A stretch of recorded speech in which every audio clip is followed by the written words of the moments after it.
Hello students, welcome back. आज के session में हम लोग टर्नरी कोडिंग की बात करेंगे। प्रीवियस वीडियो में हम लोगों ने बाइनरी की बात करी थी और आज हम लोग डिस्कस करेंगे टर्नरी कोडिंग पर।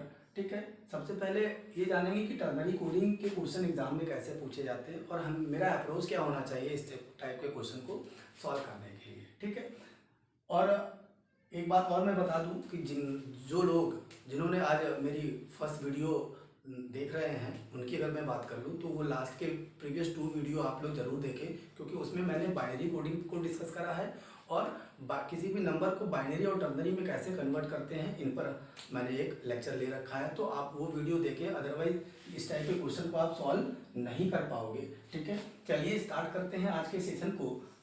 एक क्वेश्चन दे रखा हमने, इन अ सर्टेन कोड लैंग्वेज, किसी निश्चित कोड भाषा में 0 इज रिटेन एज कॉपीराइट, 0 को कॉपीराइट लिखा जाता है। 1 इज रिटेन एज @ 1 को @ लिखा जाता है। 2 इज रिटेन एज $, 2 को डॉलर लिखा जाता है। 3 इज रिटेन एज @copyright, 3 को @copyright लिखा जाता है। 4 इज रिटेन एज @, 4 को 4 को @ लिखा जाता है।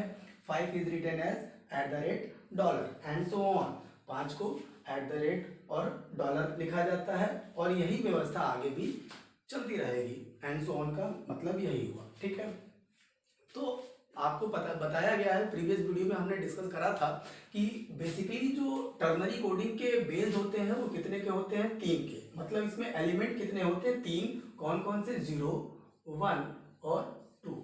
ठीक है, यही 3 एलिमेंट होंगे। इट मीन्स इसका बेस कितने का होगा, 3 का। और आप देख रहे होंगे कि यहाँ जो 3 एलिमेंट दे रखे गए 0, 1 और 2, इन्हीं के जो कोडिंग दे रखे गए सिंबल के फॉर्म में, यही तीनों अलग अलग हैं। बाकी 2 से बड़ी संख्याएं जितनी भी दे रखी जाएंगी उनके लिए जो भी सिंबल का यूज करा वो इन्हीं से मिलकर बने हैं। इट मीन्स यही सिंबल बार बार रिपीट होंगे। आप समझ में आई, यही सिंबल बार बार क्या होंगे, रिपीट होंगे। या यूं कह ले कि इन्हीं का यूज करके हम क्या करेंगे, आगे की चीजों को क्लियर करेंगे। ठीक है, जैसा कि क्वेश्चन में भी दे रखा गया। देखते हैं क्वेश्चन और सॉल्व करते हैं कि किस तरीके से क्वेश्चन सॉल्व करेंगे। तो पहला क्वेश्चन दिया गया, फॉर यू काइंड इन्फॉर्मेशन, कि इस टाइप के क्वेश्चन जब भी दिए जाएंगे तो 2 से 5 क्वेश्चन आपको देखने को मिलेगा। तो कहीं ना कहीं अगर 2 से 5 क्वेश्चन इस चैप्टर से पूछे जाएंगे तो ये मेरे लिए इंपॉर्टेंस रखता है। तो so keep watching this video और चीजों को क्लियर करें। ठीक है, चलिए। Which of the following code for 52 in that code, it means कि 52 को इसी कोड भाषा में कैसे लिखा जाएगा। तो मैंने आपको बता रखा कि टर्नरी में जो हम एक सीरीज लेकर चलते हैं वो क्या होता है। तो हमने बता रखा कि जब भी सीरीज लिखते हैं, एक तो बेसिक चीजें जैसे हम लोग एलसीएम निकाल के करते थे, मैथ में एलसीएम निकालते थे, उसी तरह बाइनरी को हम कंप्यूटर में जब पढ़ते थे तो वैसे करेंगे। तो वैसे हमने आपको मना कर रखा है कि वैसे आप करोगे, एक तो टाइम टेकिंग होगा और दूसरा जब हम कोडिंग में रिप्रेजेंट करेंगे तो दिक्कतें वहां आएंगी हमें। ठीक है, तो जो चीज मैं बताने जाऊंगा वो बिगनर के लिए भी बहुत बेनिफिशियल होगा, वो अच्छे समझ में आएगा। ठीक है, देखते हैं। तो हमने बता रखा कि टर्नरी में क्या करते हैं, 1 से स्टार्ट करते हैं, लेफ्ट टू राइट लिखते हैं और हमेशा थ्राइस के फॉर्म में सीरीज चलेगा। तो 1 3 जा 3, 3 3 जा 9, 9 3 जा 27, then 81, then 2 4 3 and so on. मैंने आगे की कंडीशन किस लिए नहीं लिखी, क्योंकि इतने में ही मेरा सारा काम हो जाना है। तो हम इससे आगे लिखने की जरूरत न समझते। अगर इससे आगे की चीजें अगर चाहिए होती तो आगे देखा जाएगा, फिलहाल इतने में हम अपनी चीजों को क्लियर कर लेंगे। चलिए, तो देखते हैं 52 को इसी कोड भाषा में कैसे लिखा जाएगा।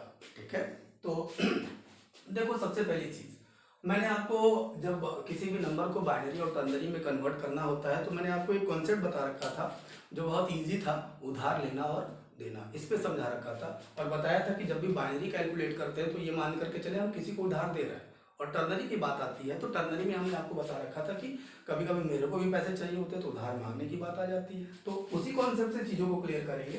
सपोज दैट कि 52 रुपए मेरे को चाहिए, 52 रुपए मेरे को चाहिए, तो मैं किसके पास जाऊंगा। अब ये मत समझो कि 52 रुपए तो हम तो 243 वाले से भी मांग सकते हैं, लेकिन ये बंदा, जो इसके नीचे बंदे जो भी खड़े हैं, ये जब भी देंगे तो जितना ऊपर अमाउंट, ये सारे अमाउंट को इंडिकेट कर रहा है। ठीक है ना, मान लेते हैं ये, तो ये जो भी अमाउंट यहाँ दिया गया बस वही देगा। ये नहीं कि इसमें से 52 रुपए दे दिया बाकी कोई दिक्कत नहीं है, ठीक है। ये जब भी देगा 243 रुपए देगा, ये जब भी देगा 81 रुपए देगा, ये जब भी देगा 27 देगा, ये जब भी देगा 9 देगा, उसी तरह आगे भी, ठीक है। तो सपोज दैट कि मेरे को 52 रुपीज चाहिए, तो मैं किसके पास जाऊंगा? सिंपल सी बात है 27 वाले के पास, क्योंकि 81 से भी नहीं ले सकते, 81 ज्यादा हो जाएगा 52 से, तो हम 27 वाले के पास जाएंगे। और यहाँ पे अभी हमने बता रखा था टर्नरी का बेस कितने का? 3 एलिमेंट। बेस का मतलब जितने उसमें एलिमेंट होते हैं, तो एलिमेंट कितने होते हैं? 0 1 2। ये लिमिट्स डिफाइन करते हैं टर्नरी की, कि किसी भी पर्सन से अगर हम उधार लेते हैं या देते हैं तो 0 का मतलब नहीं दे सकते या नहीं ले सकते। दूसरी कंडीशन 1 और 2 का मतलब अगर हम किसी से उधार ले रहे हैं तो उस बंदे से कम एक बार ले सकते हैं और मैक्सिमम 2 टाइम्स, 2 बार ले सकते हैं, इससे अधिक नहीं दे सकता, ठीक है। ये नहीं कि 52 रुपए चाहिए भाई 9 वाले से ही आप 6 बार ले लो, 5 बार ले लो, ऐसा नहीं है, ठीक है। मैक्सिमम हम 2 टाइम्स ही ले सकते हैं। तो हम 52 रुपए लेने के लिए 27 वाले के पास गए और हमने कहा कि भाई मेरे को 52 रुपए चाहिए, तो उसने कहा ठीक है रुको मेरे को चेक कर लेने दो कि मैं आपको कितनी बार दे सकता, क्योंकि आपको पता है कि देने की 2 कंडीशन, या तो 1 बार दे सकता है या 2 बार, ठीक है। तो 27 वाला चेक किया, 1 टाइम देगा तो 27, 2 टाइम देगा तो 54 हो जाएगा, जो कि इससे ज्यादा हो जाएगा। तो इससे ज्यादा नहीं, इससे कम ही की बात कर ली जाएगी। तो 1 टाइम देगा। अब सोचो कि 52 रुपए चाहिए थे, 27 रुपए मिल गए मेरे को, 27 रुपए मिल गए। अब रेस्ट अमाउंट कितना बचा मेरे पास? तो सिंपल सी बात है 25 रुपए। 25 रुपए मेरे को और चाहिए। अब 25 रुपए लेने के लिए मैं किसके पास खिसक गया? 9 वाले के पास, मतलब इधर से हम 1 तक पहुंचेंगे, ठीक है। चलिए, तो 25 रुपए के लिए 9 के पास गया, मैंने कहा कि मेरे को 9 रुपए चाहिए, सॉरी 25 रुपए चाहिए। तो 9 वाले ने कहा रुको मैं भी चेक कर लूं कि मैं आपको 1 बार दे सकता या 2 बार दे सकता। तो 9 वाले ने चेक किया कि अगर 1 बार देंगे तो 9 रुपए होगा और 2 बार देंगे तो 18 रुपए होंगे, और जो कि 18 रुपए दे सकता है क्योंकि 25 18 से ज्यादा है, ठीक है। तो ये 2 बार दे दिया। और हाँ, 1 बार दिया तो 1 लगा देंगे, 2 बार दिया तो 2 लिखेंगे, नहीं दिया तो 0 लिखेंगे, यही है इनके लिमिट्स, ठीक है। चलिए, तो 2 बार दिया, तो अब सोचो 25 रुपए में से मेरे को 18 रुपए मिल गए, तो अब कितना मेरे पास बचा? 7 रुपए मेरे को और चाहिए। अब 7 रुपए लेने के लिए मैं किसके पास गया? 3 वाले के पास। 3 वाले से कहा भैया मेरे को 7 रुपए चाहिए। तो सेम कंडीशन 3 वाले ने भी किया। 3 वाले ने कहा रुको भाई मैं चेक कर लूं कि मैं कितनी बार दे सकता हूं तुम्हें। तो 3 वाले ने कहा कि 2 बार मैं दे सकता हूँ, कि 3 दूना 6, भाई 7 रुपए चाहिए, 6 रुपए वो कह रहा है कि हो सकता है हम दे सकते हैं, तो ये भी 2 बार दे दिया। अब मेरे को 1 रुपए की जरूरत थी और 1 वाले के पास गए और मांग लिया 1 रुपए, 1 ही बार देगा, ठीक है, हो गया हिसाब बराबर। ये तो रहा टर्नरी नंबर, मतलब किसी भी नंबर को अगर हम टर्नरी में कन्वर्ट करें तो ये हुआ। लेकिन ये रीजनिंग के क्वेश्चन नहीं हुए अभी, ठीक है। रीजनिंग का मतलब इसको कोडेड फॉर्म में, इट मीन्स भैया आप लिख रहे हो 0 1 2 3 4 5 एंड सो ऑन, मतलब ये आगे चलता रहेगा। तो कहीं ना कहीं 5 के बाद 6 7 8 9 10 उसी तरह पहुंचते पहुंचते कहां पर आएंगे? 52 पर, 52 आएंगे। 52 पर आएंगे तो 52 को भी तो इसी कूट भाषा में लिखा गया होगा।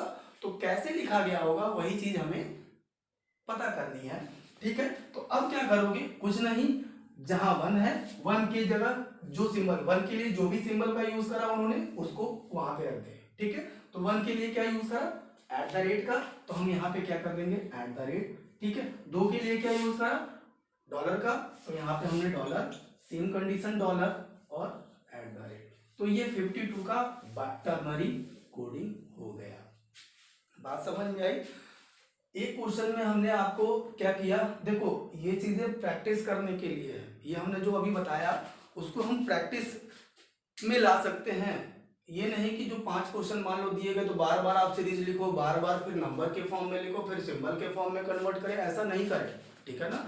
हम चीजों को ओरली सॉल्व करने की कोशिश करें और आई होप कि आप लोग कर जाओगे। प्रैक्टिस पे ही डिपेंड करता है, तो प्रैक्टिस करेंगे ऐसे क्वेश्चन पर तो हम आसानी से ओरल सॉल्व कर सकते हैं। तो अब जब भी हम क्लियर करेंगे अगला क्वेश्चन, ठीक है, आगे क्वेश्चन जो डिस्कस करेंगे उसमें हम आपको 1 2 ना लिखकर डायरेक्ट सिंबल का यूज करना सिखाएंगे, ठीक है। क्लियर? एक तो क्वेश्चन मैंने कॉन्सेप्ट क्लियर कर दिया ताकि आपको समझ में आ सके कि भैया ये डायरेक्ट ये कैसे आया, तो मैंने यहाँ से ये दिखा दिया। अब हम लोग क्या करेंगे, डायरेक्ट सिंबल को पुट अप करेंगे। ओके, तो नेक्स्ट क्वेश्चन देखते हैं, अगला क्वेश्चन। चलिए सेकंड क्वेश्चन देखते हैं कि क्वेश्चन क्या दे रखा गया।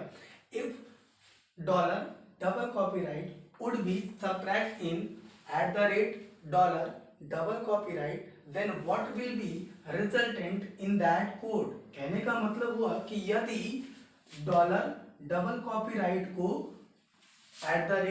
$डॉलर डबल कॉपीराइट में से घटाया जाए तो मेरा जो परिणाम आएगा इसी कोड भाषा में उसको कैसे लिखेंगे। ठीक है ना, मेरा जो मान आएगा, जो परिणाम होगा मेरा, उसको इसी कोड भाषा में कैसे लिखेंगे। ठीक है, तो चलिए देखते हैं। सबसे पहली चीज, आप इससे पहले वाले क्वेश्चन में आपने देखा कि एक नंबर दिया गया था, नंबर को कोडिंग में लिखना था। अब यहाँ कोड दे रखा गया और कहा गया कि भैया इसमें से इसको घटाओ। तो अब ये नहीं करना है आपको कि भैया इसमें से इसको घटाएंगे तो कॉपीराइट कैंसिल हो गया, ऐसा कुछ नहीं है। पहले हम क्या करेंगे, इसको नंबर के फॉर्म में कन्वर्ट करेंगे और इसको नंबर के फॉर्म में कन्वर्ट करेंगे। उसके बाद ठीक है, इसमें से इसको हम क्या करेंगे, लेस करेंगे और जो भी मेरा न्यूमेरिकल वैल्यू आएगा उसको फिर किस में रिप्रेजेंट करना है, कोड में करना है। ठीक है, तो चलिए देखते हैं। सीरीज क्या थी, 1 3 9 27 18 2 4 3 एंड सो ऑन। ठीक है, अब जब भी किसी कोडिंग को अगर हमें न्यूमेरिक फॉर्म में कन्वर्ट करना होगा तो सर ये जो 4 के पेयर में दे रखा गया इसको हम कहाँ रखें, इन चारों को ले या इधर से कहीं ले। हमेशा याद रखना होगा आपको कि जब भी सिंबल के फॉर्म में एक कंडीशन दी गई होती है तो उसको हम क्या करते हैं, एज इट इज यहाँ से उठा के पीछे अरेंज कर देते हैं एज इट इज, इसमें कोई चेंजेस नहीं करेंगे। तो सोचो 1 की जगह क्या हो जाएगा, कॉपीराइट, 3 की जगह कॉपीराइट, 9 की जगह $डॉलर और 27 की जगह @। अब देखो, अब ये हमें देखना है कि किस नंबर को रिप्रेजेंट किया। अब कैसे ये देखेंगे, तो सिंपल। अब एक बात बताओ, किसी भी नंबर के नीचे आपने कॉपीराइट लिखा, कॉपीराइट इन द सेंस 0, तो क्या उस संख्या को आपने लिया होगा, नहीं। 0 का मतलब उस संख्या को मैंने छोड़ दिया होगा। अगर किसी संख्या के नीचे 1 है, इसका मतलब उस संख्या को मैंने एक बार लिया। ठीक है, अगर किसी संख्या के नीचे मैंने 2 लगाया, इसका मतलब उस संख्या को मैंने 2 बार लिया, 2 टाइम्स लिया। ठीक है, तो देखते हैं। अब देखो, कॉपीराइट का मतलब 0 था, क्लियर। देखो इस तरह के क्वेश्चन में जो भी ये डायरेक्शन दिए गए होते हैं ना, तो बेसिकली आपको बार बार देखने की जरूरत नहीं, ये 3 चीज हमेशा याद रखें, इन्हीं के बिहाफ पे आप क्वेश्चन सॉल्व कर लोगे। तो बस आपको ध्यान में लेके चलना है कि 0 का मतलब कॉपीराइट, 1 किसको रिप्रेजेंट करा, @ को, 2 किसको रिप्रेजेंट किया, $डॉलर को। ठीक है, चलिए देखते हैं। कॉपीराइट का मतलब 0, तो इस संख्या को मैंने छोड़ा होगा। कॉपीराइट का मतलब 0, तो इस संख्या को भी छोड़ा होगा। अब $डॉलर का मतलब क्या हुआ, यहाँ देखो क्या दिया गया, 2, तो इस संख्या को मैंने कितनी बार लिया, 2 बार लिया। और @ का मतलब क्या हो गया, 1, तो इस संख्या को मैंने 1 बार लिया। तो सोचो अगर 9 को आपने 2 बार लिया होगा तो कितना हो जाएगा, 9 दूना 18, और 27 को 1 बार लिया होगा तो 27 और 18 कितना होगा, 45 रुपए। ठीक है, तो इसका मतलब क्या हो गया कि ये इसका न्यूमेरिक फॉर्म क्या आएगा, 45। ठीक है, अब 45 हो गया। अब उसी तरह इसको भी हम कन्वर्ट कर ले, तो कैसे करेंगे, कॉपीराइट $डॉलर, इसको छोड़ा, इसको 2 बार लिया। भाई $डॉलर का मतलब क्या था, 2, तो किसी संख्या को मैंने 2 बार लिया। ठीक है, तो 9 दूना 18, अब इसका मान क्या आ गया, 18 आ गया। ठीक है, तो आपको क्या करना है, आपसे कहा गया कि इसमें से अगर इसको घटाया जाए तो इसका मान कितना आ गया, 45, और इसकी वैल्यू कितनी आ गई, 18। तो यही कहा गया कि 45 में से अगर 18 को लेस करें तो जो मान आएगा उसको उसी कोड भाषा में कैसे लिखा जाएगा। तो पहले तो लेस करो, 45 में से 18 को लेस किए तो क्या आ गया, 27। अब 27 को हमें क्या करना है, इसी कोड में रिप्रेजेंट करना है। तो चलिए करते हैं। 27 रुपीज चाहिए मेरे को, किसके पास जाएंगे, डायरेक्टली 27 वाले के पास। और मैंने कहा भैया मुझे 27 रुपए चाहिए, उसने कहा ठीक है ले जाओ मेरे से ही। तो उसने अब चेक किया, लेकिन वो क्लियर हो गया कि वो एक ही बार दे सकता है, 2 बार नहीं दे सकता। तो यहाँ 1 लगाओगे, 1 लगाने से अच्छा डायरेक्ट उसकी कोडिंग रखो। तो 1 की कोडिंग क्या है, एट द रेट रखो। अब सोचो मेरे को 27 रुपए चाहिए थे, 27 वाले के पास जाके हिसाब बराबर कर लिया। अब ये नहीं कि सिर्फ एट द रेट होगा, लेकिन जाएंगे कहाँ तक, 1 तक। ये नहीं कि एट द रेट ही बस होगा, हम जाएंगे 1 तक, भले ही क्या लगाना पड़े 0 भाई हमें 27 की जरूरत थी, 27 मिल गया। अब यही सिर्फ नहीं होगा, हम 1 तक जाएंगे तो 1 तक क्या लगाएंगे 0, और 0 का मतलब कॉपीराइट, तो कॉपीराइट एंड कॉपीराइट। तो ये हुआ मेरा आंसर। बात समझ में आई कि इसमें से अगर इसको घटाएं तो जो मेरा मान आएगा उसको कोड भाषा में कैसे रिप्रेजेंट करेंगे, तो ये होगा। ठीक है, चलिए अब नेक्स्ट क्वेश्चन पे फोकस करते हैं, अगला क्वेश्चन देखते हैं। नेक्स्ट क्वेश्चन पे फोकस करते हैं, अगला क्वेश्चन देखते हैं क्या दिया गया। Which of the following will represent 40% of 125 in that code? It means कि इसी कोड भाषा में 125 का 40% कितना होगा, या ये कह सकते हैं कि 125 के 40% को इसी कोड भाषा में कैसे लिखा जा सकता है। ठीक है, तो चलिए देखते हैं। सबसे पहले हम मैथमेटिकल टर्म्स की बात करी गई है, ये कैलकुलेशन कर ले कि अगर 125 के 40% की बात करी जा रही है तो 125 का 40% कितना होगा 50। ठीक है, 125 का 40% 50 की बात कर रही है, 50 के बराबर। ठीक है, चलिए अब 50 को इसी कोड भाषा में लिखना है, तो आपको पता है सीरीज क्या दे रखी है, 1 3 9 2 7 81 2 4 3। ठीक है, चलिए अब 52 को हम इसी कोड भाषा में कैसे रिप्रेजेंट करेंगे, सीरीज के अकॉर्डिंग सॉल्व करते हैं। सोचो 50 रुपए चाहिए, 50 रुपए लेने के लिए मैं किसके पास जाऊंगा, डायरेक्टली 27 वाले से मांगूंगा, 81 वाले से मांग नहीं सकता। ठीक है, तो 27 वाले से मैंने मांगा कि भाई मेरे को 50 रुपए चाहिए, तो उसने कहा कि भाई चेक कर लेने दो कि मैं एक बार दे सकता या 2 बार। तो 27 वाला एक बार देगा 27 होगा, 2 बार देगा तो 54 रुपए हो जाएंगे, इससे अधिक हो जाएगा। ठीक है, तो वो एक बार ही देगा। उसने कहा कि भाई मैं आपको एक ही बार दे सकता। ठीक है, तो अब एक बार देगा तो एक लिखने से अच्छा आप डायरेक्ट उसकी कोडिंग लिखो, क्या होगा एट द रेट। ठीक, एट द रेट की बात करी गई। अब सोचो कि 50 रुपए में से 27 रुपए मेरे को मिल गए, रेस्ट अमाउंट कितना बचा 23 रुपए, 23 रुपीज। और 23 रुपीज के लिए हम 9 वाले के पास गए और 9 वाले से हमने कहा भैया मेरे को 23 रुपए की जरूरत है, ठीक है आप दे दो। तो उसने कहा रुको मैं चेक कर लूँ कि एक बार दे सकता है या 2 बार। तो उसने चेक करा तो एक बार देगा 9 रुपए होगा, 2 बार देगा 18 रुपए होगा, तो दे सकता है 2 बार। तो फिर उसने 2 बार दिया, तो 2 बार देने का मतलब क्या हुआ, 2 ना लिख के क्या लगा देंगे, 2 की कोडिंग, 2 को जिस कोड भाषा में रिप्रेजेंट किया गया वो लगाएंगे तो डॉलर। ठीक है, अब सोचो कि 23 रुपए की रिक्वायरमेंट थी मेरे को, 23 रुपए में से उसने कितना दे रखा, 18 रुपए उसने मेरे को दे रखा। अब मैंने कितना उससे मांगना, तो कितना अमाउंट बचा, अब 23 रुपए में से 18 रुपए मिल गए, 5 रुपए की जरूरत होगी। और ठीक है, 5 रुपए लेने के लिए मैं 3 वाले के पास गया, तो 3 वाले से मैंने मांगा कि मेरे को 5 रुपए चाहिए। तो उसने कहा कि रुको मैं चेक कर लूँ कि कितनी बार दे सकता हूँ। तो 1-2 बार दे नहीं सकता, 2 बार अधिक हो जाएगा, एक ही बार देगा, एक का मतलब एट द रेट। ठीक है, अब अमाउंट कितना बच गया 2 रुपए। 2 रुपए के लिए हम क्या करेंगे, एक वाले के पास गए, एक वाले से मैंने कहा 2 रुपए चाहिए, तो उसने कहा ठीक है भाई देख लेते हैं। तो एक वाला 2 बार दे देगा, 2 रुपए हो जाएंगे, तो 2 का मतलब डॉलर। ठीक है, तो ये हो गया 50 का कोड। इट मीन्स 50 को इसी कोड भाषा में कैसे लिखा जाएगा, तो at the rate dollar, at the rate dollar. ठीक है, तो ये मैंने 3 क्वेश्चन इस पे समझा रखे हैं, इस पे आप अपने से प्रैक्टिस करेंगे। ठीक है ना, क्वेश्चन की प्रैक्टिस करिए और चीज़ों को क्लियर करिए। नेक्स्ट वीडियो में हम लोग एक कोडिंग डिकोडिंग के नए पैटर्न पर फोकस करेंगे। फिलहाल आज के लिए इतना ही, मिलते हैं नेक्स्ट वीडियो में।